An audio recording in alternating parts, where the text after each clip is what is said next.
Um, Good morning to all of you. Welcome. Thank you for coming. The Adult Education Committee, in its effort to continue focusing on anti-racism, as the whole church is this year, decided we would highlight one aspect of racism and discrimination that appears in this country, which is maybe not as widely focused on, and that's the Native Americans and Indigenous peoples. So to start, I'm going to read you a story. Creator saw that on the earth, the people were causing destruction instead of sustaining peace. Quiché Menedo flooded the earth. Original man sat on a tree, floating in the water, a few animals beside him. They longed for land again. Original man dived down into the water to search for earth, but he couldn't find any. So duck dived down and searched, still nothing. Loon searched, but came up empty. Finally, muskrat said that he would do it, that he would get the dirt they needed to begin again. No one really believed he could do it, but they let him try. Muskrat dove into the water and went deeper, deeper, deeper. Muskrat died while he dove into the water for a piece of the earth. He sacrificed his life so that all creatures might know the land again. He held the dirt in his paws and brought it to the surface of the water, to his kin who waited anxiously for a sign to see if a new world might be possible. Original man and all the animals were grateful. They thanked Muskrat and honored his life. Turtle volunteered his shell so that they could see Earth again. They placed the dirt on his back and waited. There it grew. New land grew from what they planted on Turtle's back, larger and larger, so that eventually they could walk freely on the land again. They called it Turtle Island. They called it home. So, why did I read this story to you today? It's a typical flood story found in many Indigenous cultures, and I wanted to introduce a new lens for thinking about our stories and our history relative to the church and Native Americans. Tomorrow is Indigenous Peoples Day, a holiday that celebrates and honors the original inhabitants of North America and commemorates their histories and cultures.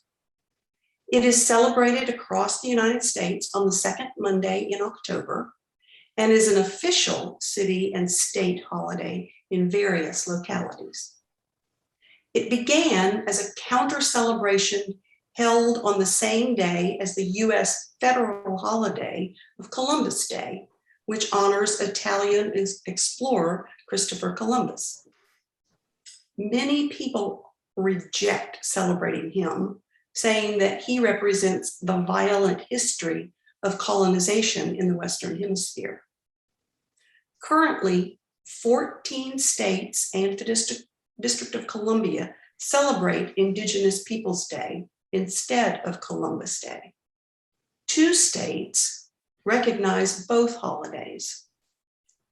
Just as a point of reference and perspective, there are 574 federally recognized sovereign tribal nations in the United States. For a local perspective, Houston City Council voted a year ago to officially recognize Indigenous Peoples Day in addition to Columbus Day. This was shortly after the Christopher Columbus statue was removed from Bell Park after being repeatedly vandalized. One site that I checked estimated that there are about 70,000 Indigenous people living in the Houston area. For the rest of our session today, we are going to hear from Native American author and speaker Caitlin Curtis by way of an edited YouTube interview from the forum Reader Meet Writer, a series sponsored by an independent booksellers group. But first, let me give you a little background information on Caitlin. She is a member of the Potawatomi Nation. She writes and speaks on the intersection of faith and identity with regard to the church and Native Americans. I was first introduced to her at an Evolving Faith conference in 2018 and have heard her speak several times, including at a virtual conference last year from Wisconsin that Bill and I attended addressing these topics. Caitlin was born in an Indian hospital in Ada, Oklahoma. Her father is Potawatomi and worked for the Bureau of Indian Affairs. Her mother is white of European descent. When she was young, the family moved to New Mexico and lived on the Pewaukee Pueblo Reservation. And they moved back and forth between Oklahoma and New Mexico frequently while she was young because of her dad's job. When she was 8, the family moved to Missouri, and that was where she started growing up in the Baptist church. At age 9, her parents divorced, and her mother married a Baptist pastor, and she became entrenched in Southern Baptist culture and teachings throughout her high school years. She was in the choir, she was a worship leader, she went on lots of mission trips. That was her identity growing up. And she will tell you that she did not focus, and there was really no recognition of her Native American identity during that time. But when she became an adult and a new parent, she found herself being pulled back to that original foundation and her tribal roots. And this is where her work has developed. Last year, her second book, Native, wonderful book, was published. It's a book of essays and poetry that tell her story and explore the never-ending journey that we all face of finding ourselves, articulating our identity, and finding God. She wanted to write a book which, in her words, would bring together my own reality as an indigenous woman and the reality that I belong to the people around me, to humanity. It is a beautiful book, and I highly recommend it. The video comes from an interview done shortly after the book was released. We have edited it for time's sake. And it begins with Caitlin reading one of her essays, followed by some questions. As you watch and listen to the video, listen for themes of identity and colonization. And I'm going to ask Bill to share his screen so we can watch it. All right.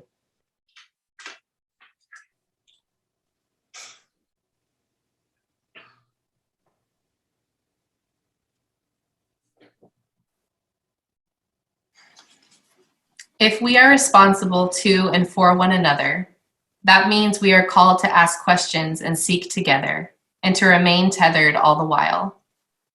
The task of a tribal religion, if such a religion can be said to have a task, is to determine the proper relationship that the people of the tribe must have with other living things, and to develop the self-discipline within the tribal community so that man acts harmoniously with other creatures.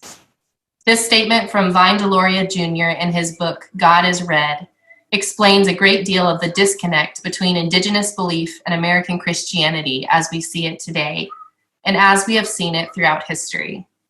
The original roots of a connectedness to creation that we find in the New Testament, like the story of Jesus healing a blind man with spit and dirt, are lost on us in America today.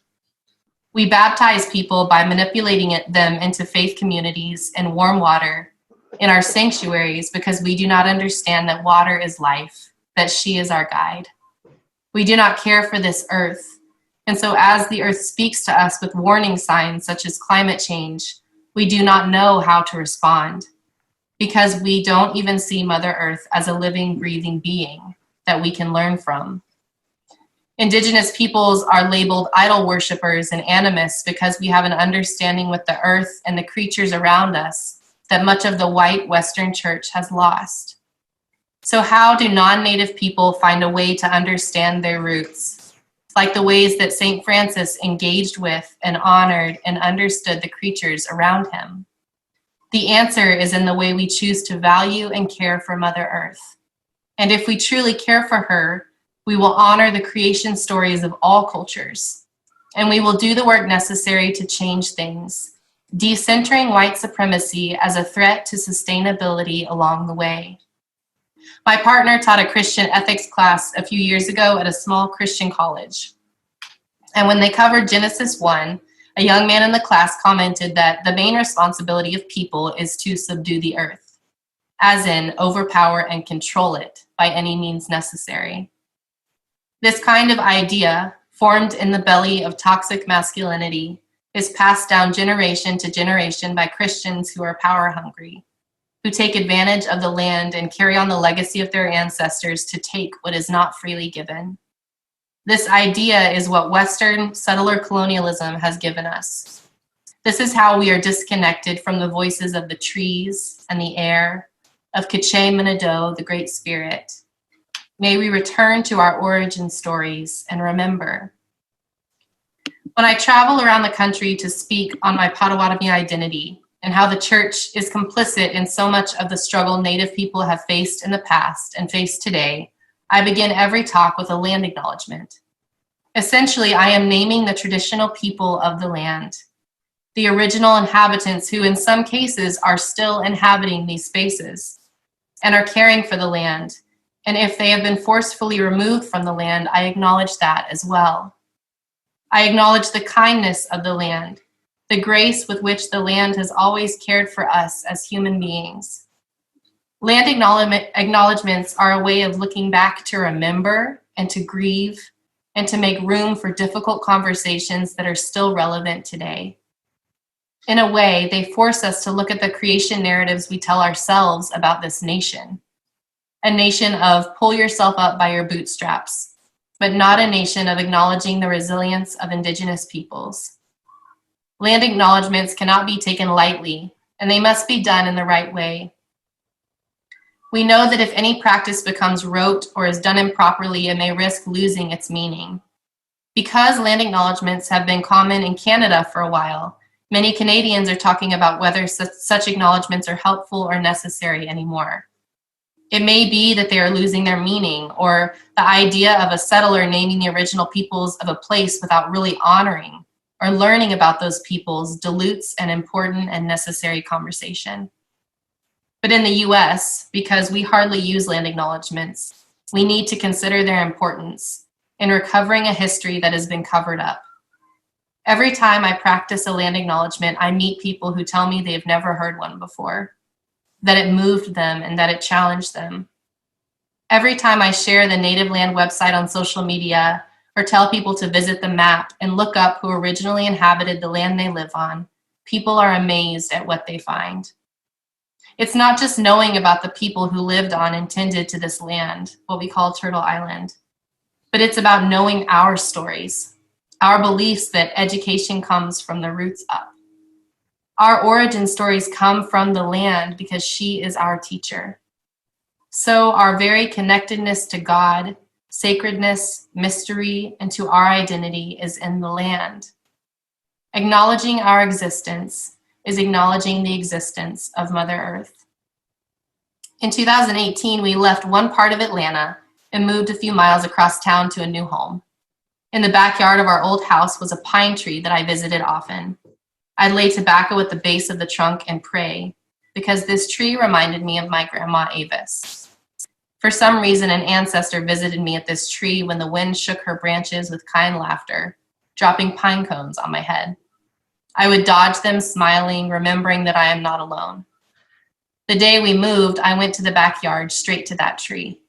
I touched her rough skin and I cried and I said goodbye to the spaces the Muskogee Creek people knew, the spaces that remind me of where I come from.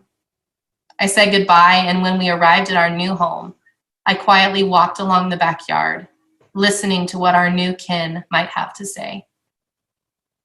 The trees are different. A huge water oak sits right beside the back door, right by the fire pit. When we light that fire, we see hawks fly across the sky and stars light up at night, and we remember once again that we are not alone, and that everything that has brought us to this moment, all that sacred love, has also brought the trees and the dirt and the sky. If we believe that, we must believe that we are here to learn from one another. Land acknowledgement is about listening, about remembering, and about rejecting invisibility. Thank you. That was beautiful. I'm sure you can see people clapping. So I read the book and I loved it. And I just wanted to ask you a couple of questions, and then we're going to go to the Q&A. But, since I've been doing this hard work, I'm getting to go first. So the whole time I was reading, I was thinking about the experience we're having right now. I mean, could we be any more connected or see our connection than right now with this virus? And I have thought a lot about this virus, and it felt like Mother Earth is trying to tell us something. Like, y'all white people are about the worst boyfriend I've had since the dinosaurs. Is there any, were you writing the book? This wasn't happening when you were writing the book, but as the pandemic has happened, how do you think about it from your point of view? Yeah, it's very interesting that this book was released during this pandemic, because the book is about the part of the book is guided by the Potawatomi flood story, which is a story in our culture about Creator flooding the earth and then beginning the land again. And, we're not in a flood, but we're in a global pandemic, and we're asking what earth and what life will look like on the other side. And that never would have been connected except that we're in a global pandemic. So just the story of beginning again and of the turtle and the muskrat, like this really important story, wouldn't have meant the same, except that we're in this pandemic now. And so that's connected so much for me, that the earth is asking us, like, what kind of humans are we going to be on the other side of this? And how are we practicing connectedness better than we have before? Exactly. And it's been so interesting. And I don't want to comment on, I'm not taking a side, but it's been so interesting to see how people have responded every way around. Yeah. And from feeling like they have, their personal rights versus the rights of taking care of everyone else. And just sort of those are in conflict. And it's just interesting to think about it. I would like for you to talk about code switching and passing. I mean, I know what passing is, and I think a lot of folks do, but just in case, and I'm code switching, I think I have an understanding of, but I would love to get clarity from someone who knows more than me. So I would appreciate if you would explain those two words. Yeah. So in the book, I talk about being white coded or white passing. And basically that just means that as an Indigenous person, I look white. So if I'm somewhere, I pass as white. I would never claim that I'm being discriminated against based on my skin color, because I know that I have white privilege. And that was a really important thing for me to name in the book, is to be honest about that and explain that Black and brown natives face discrimination that I won't face, and I need to be making sure that I'm speaking up about that, because that's a real, very real thing. So that's like being white coded or white passing. Code switching, either with language, where you're literally like you know different languages and you're having to switch back and forth. Also, in my mind, code switching can be identity switching as well. Like, you go into a space and you know that all of you won't fit there and won't be accepted there. And so you hide parts of yourself to fit in. And so, like, for me, being in the church is often a hard place for me, because I feel like not all of me can come in the door. And so you end up trying to figure out how you can maneuver who you are to fit in better, if that makes sense. It does make sense because in the book you talk about having a coffee mug. Yeah. It had a message on it. I'm not sure. Yeah, it's from my tribe. Mm-hmm. That you didn't know if you should take into a church event. I don't know if it was the actual church, but with some church friends or doing something, and you had second thoughts, and then you were like, "I'm taking it." Yeah. You know what happened? Yeah, I'd wear shirts that said indigenous things on them, and I knew a lot of people didn't even know what the word indigenous meant. So it was always just interesting. It's very interesting. The other thing I like about this book is it's full of questions, and I'm only going to take one more minute, y'all, and then we're going to give the questions over to y'all. So I just want to pick a couple of the questions and just have you kind of talk about the questions. Okay. So how do I reckon with this? I call myself a Christian, and yet how do I reckon with settler colonial Christianity that is influenced by empire? Yep.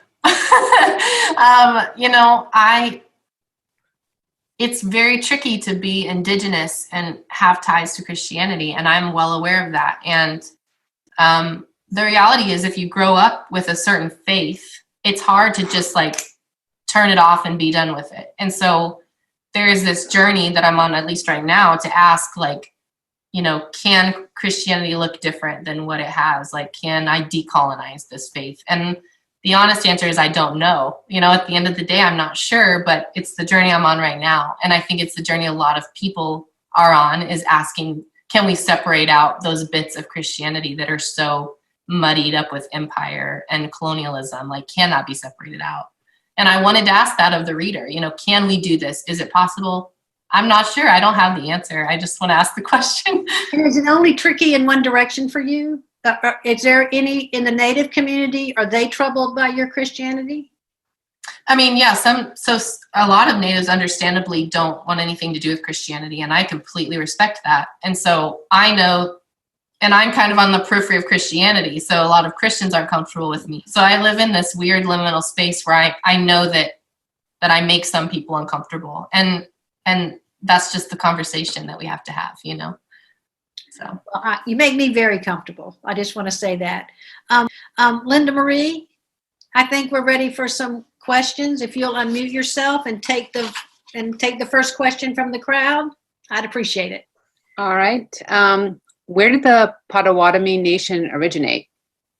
So we originally lived in the Great Lakes region of the United States, and I write about in my book, there was a group of Potawatomi people in 1838. There was a forced removal from Indiana to Kansas called the Trail of Death. So you can Google the Trail of Death.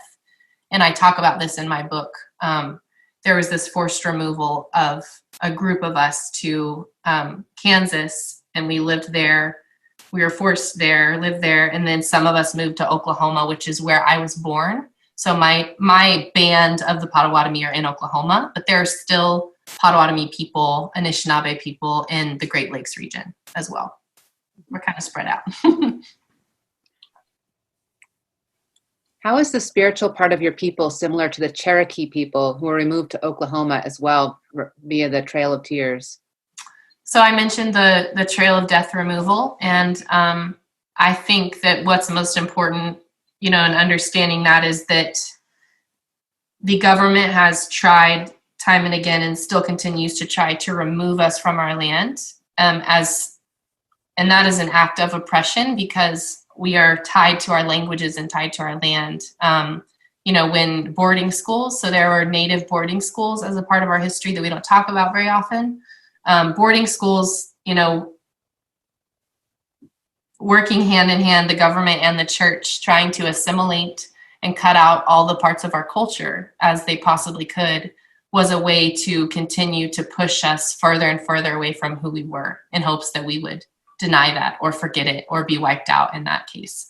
And so tribes have their own stories of removal, whether it's physically being removed or removed from their culture or removed from their language. Like, we are doing that work of trying to retain and reclaim and hold on to who we are, because it's just a constant sort of trying to remove us from who we are. Like the Mashpee Wampanoag tribe right now is trying to hold on to land that is trying to be taken from the US government right now in the midst of all of this. And that just continues to happen. And so there is this constant force of trying to remove, and we have to constantly fight back against that.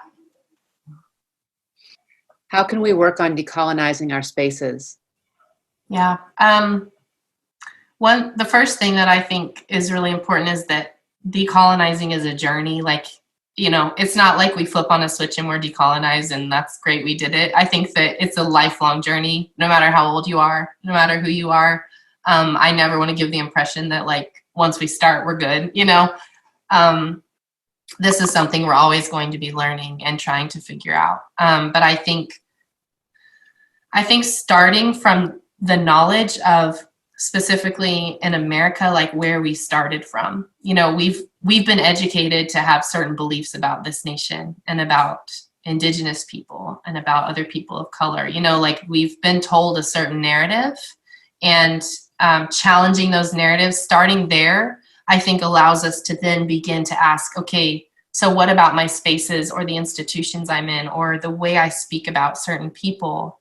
Like, how do I need to change that? And so beginning with, unlearning or relearning or re-educating ourselves about some of these really difficult topics, I think is really important, because if we don't do that, then we don't know why we're decolonizing. If we don't do that, we don't know what the point of decolonizing is. Like, we need that foundation before we begin the work, if that makes sense. And so, unlearning and relearning those things, I think is really important. And to do it with a community if you can. You don't have to do it alone. Have a space that's safe where you can process and try to figure that out, together, I think is really important too. A viewer asked for a little more clarification on decolonization. Oh, sure. Okay, so there's certainly more of an academic view of what decolonizing might mean, like breaking down systems of colonization. So there are definitely more academic sort of ways to interpret that. Mine is not so academic, but it is just, we, whether we recognize it or not, we need to recognize that America is a colonized institution. So America itself is built on colonization. So, the overpowering of Indigenous peoples were pushed out and erased and attempted to be wiped out through the building of this nation. And then that carried forth in enslaving Black peoples. And, so we have this legacy of colonization, and decolonization is recognizing the legacy of these things and working to kind of deconstruct some of those things. So American Christianity, white Christian spaces often are colonized, where white supremacy is at the center, whether we recognize that or not. It's there. It can be very under the radar. It doesn't have to be, explicit to be there. And so we're asking questions of our institutions, asking questions of consumerism or capitalism. Like right now we're asking these questions. We're in the middle of this pandemic, and what institutions are caring for the poor? Like we are not equitable. Like there are populations of people who are suffering from this pandemic, and we're not caring for them. So then that leads you to asking, okay, like then what's wrong, and what are we doing, and how did we get here? And so decolonizing is just going on that journey of examining. Like I think we just need to take a lot of time to examine what we participate in, examine some of these things. Like I participated in a lot of Southern Baptist missions trips when I was younger, and this idea of saving people and changing them to be more like the Christ that we thought was what they needed to be. And so that's part of my journey, is decolonizing the way that I understand how we're supposed to care for other people and approach people, not thinking of the world as like you're saved and you're not saved, or this place is dark and this place is light, trying to break apart some of those things and examine why we believe them and what's wrong with believing that way. So, Caitlin, so one of the things in the book that, you help, I want you to help me know, that felt kind of brave and towards this idea is your native ID, which I had no idea about that. I was fascinated to learn about that. But Can you tell that story about why you used it and what happened? About the airports? That's right. Okay. Yeah, so because I'm a citizen of my nation, I have a tribal ID. There are people who are parts of nations who aren't able to have tribal IDs for various reasons, but I have a tribal ID that I can use at airports. So there in the TSA guidelines, there's a line there that tribal IDs are a form of identification that is valid. And so I started using my tribal ID a few years ago when I started traveling, which now I don't even know if they take them because the laws may have changed. But, because I am white passing, I could walk through that line with my normal ID and no one would know I was Indigenous. There's nothing about me that cues that, unless I have braids and earrings, then some people might say something. But there are certain stereotypes, right, that people are like, oh, are you Native?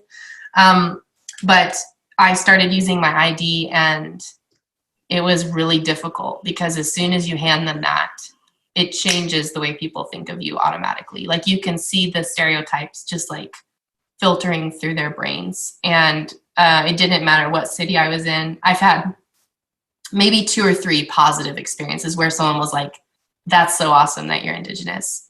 Most of the experience were the opposite of that. And so recognizing, one, that like I need to do this because it is a way of showing people that we're still here.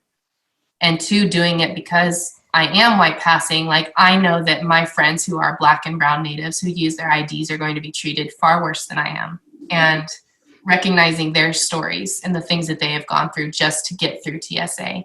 And we're all using our IDs in that way because it's sort of a form of, resistance, of standing up and saying, we're still here and this is us and we want you to see us and to understand that it's important that we're still here.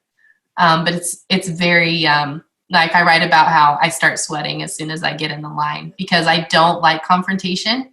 And so knowing that I'm going to get up there and I'm going to be, that whatever kind of way that they're looking at me, it's going to change right away. And if it's positive, it's going to turn negative pretty quickly. And I've known that to be true many times. And so, yeah, it's really hard. It's hard, but it's been a really important thing for me. It's just something that's really meant a lot to me. And I guess for the reason I was asking is because it feels like work towards decolonization. Yes. Yeah. And I guess to me. Yeah. And I also love the story about the one TSA person who said, oh, I don't need to find the expiration date because you're forever. You're forever. Oh my gosh. That was pretty cool. Yeah.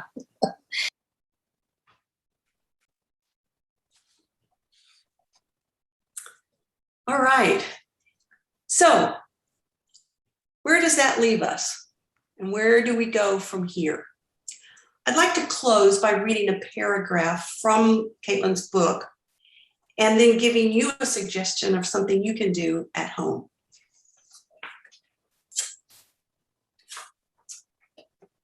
How do we collectively work to create a better and more just future, not just in the church, but for everyone in all places? Professor and author Randy Woodley, in his book, Shalom and the Community of Creation, explores the relationship between the indigenous concept of harmony and the Hebrew concept of shalom. He also points out the church's great need to turn and listen to the voices of indigenous peoples, not just to understand the tragedies that have taken place in America throughout history, but to gain a sense of wonder and relationship with creation again. Woodley says, we now find ourselves as children of a modern technological society divorced from creation, only allowing visitations during summer camps, nature shows on television, or through accidental encounters, such as glancing at the starry sky as we cross the parking lot. Caitlin goes on to write, we lose the ability to see things clearly when colonization sets in. We are clouded with dreams of economy and market value, and we forget that the land is still speaking, that the forgotten are still here, and that white supremacy does not have the last word. So we find ourselves trying to remember, trying to speak truth to power, and if we are loud enough, even if power doesn't necessarily listen, we are here to resist, to pressure power in the meantime. If we are loud enough, the cry of all of us together will bring change. And in the process, we will learn more about who we are. We must begin somewhere, and learning our own story is a great place to start. Bill is putting into the chat the link, Caitlin referred to it in her talk, about where you can go and look up who were the original inhabitants of any address in the US. Look up and so I would suggest to you, put in your own address, put in the address of where you grew up, and where your family is today. Find out who those original inhabitants were and ask yourselves a couple of questions. Are those people still here today? And if not, why not? What happened that they no longer inhabit the land they originally did? That's all I have for today. I'd be delighted to hear any comments that you have. I think we have a few minutes. If anybody has any experiences or comments they'd like to share. Susan. When I was teaching Texas history, as a Minnesotan coming to Texas, when I was teaching Texas history to 7th graders, I was really fascinated by a book. I forget exactly what it's called, something like Texas Indians or something. And, you know, I was never one to really just do the scope and sequence the way it was supposed to be done in the curriculum. So what I did, I wanted the kids to research the different natives that lived here in Texas. So I photocopied chapters out of this book. I don't know if this is legal or not, but I did it, and I thought it was okay because of education. But I photocopied the chapters on each of the different tribes that lived in Texas, and I blew it up so that the text font, so that the font looked bigger. It looked more like a kid's book, but it wasn't really. And I made these little notebooks about each one, and then I divide the kids up into groups, and they did their research, and I forget exactly what the product was. But when I was cleaning out our attic, I found these photocopies, and I have them sitting in our mudroom under, just being stored, sort of waiting for a Texas history teacher that I might turn them over to. Although these days, I'm pretty sure you wouldn't be able to use them because they're just people are so tightened up on testing. But what came to me while we were doing this is I could bring them to the library at church, and people could read through them and just to educate themselves. And I have no idea how they would read today, you know, if they would read helpfully or not in terms of decolonization. But anyway, I have them. I could do that. That sounds like a great idea, because I think the more we know about where we came from, the better it is that help us go forward. Well, maybe I'll talk to Bruce about getting them into the library. John. I've been waiting all my life to meet a Potawatomi. From my youngest ages, around Peoria, Illinois, I had a great uncle, Forrest Tilton, who would tell me, hey, go out back and look for the Potawatomis. I saw a couple this morning. Now, it was never explained to me exactly what a Potawatomi was, certainly not that they were Native Americans, but I was always out looking for Potawatomis or running from the Potawatomis. So I'm happy to know that they're a Native American group, and they did in fact live in that area. And I suspect when I enter his address. Now, Uncle Forrest was born around 1902, so he would have been exposed to his great uncles who were probably born in the 1860s or so. So they may have actually had some Potawatomi experience. And it never was particularly negative, but it was always kind of mysterious, watching out for the Potawatomis. And so I'm happy to have some awareness now. And I look forward to going through the exercise suggested that we look at where we live and where we used to live and where we grew up, to learn more about, in my case, Potawatomis in particular. Thank you. David? Well, I had known that the Potawatomis originated in the Great Lakes region, but I knew there were Potawatomis in Kansas, or at least had been. I didn't know that they'd been forcibly removed there. That's a very interesting piece of history that I learned today. The whole stories that Caitlin tells, not just in her book, but that I've heard her tell in speeches, are heartbreaking, number one, but also fascinating in terms of their culture and the things that they have brought from during that forced removal. Yeah. Let me get Lisa and then Susan. It strikes me that Canada is doing a better job of dealing with its colonialist past. I was interested to find out that just a couple of weeks ago, they had a National Day of Truth and Reconciliation where they showed these documentaries about the history of Indian schools, and everyone was supposed to wear orange. They had like all these educational opportunities. And I mean, they're also farther along in terms of the land acknowledgements as well. So I wonder what the US might be able to learn from that, even though, I mean, we see all the controversy over, critical race theory.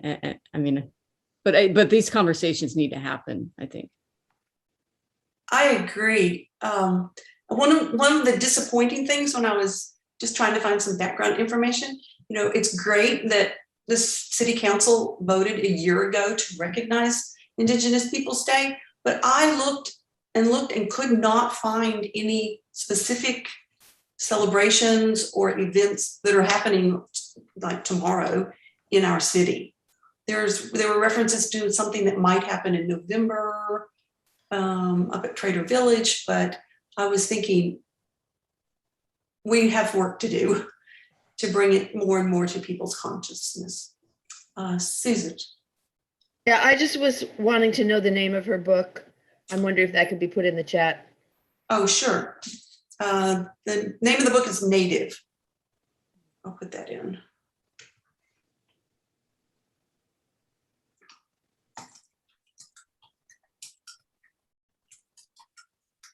And I was also wondering if that is should be a candidate for our book group to read. I think it would be awesome. It's very like the lady who was questioning her. There's questions throughout the book, and it's just a beautiful book. It has some original poetry. It has some like the story that I read to you about the flood I took it from this book. And she writes from personal perspective as well as from the collective perspective.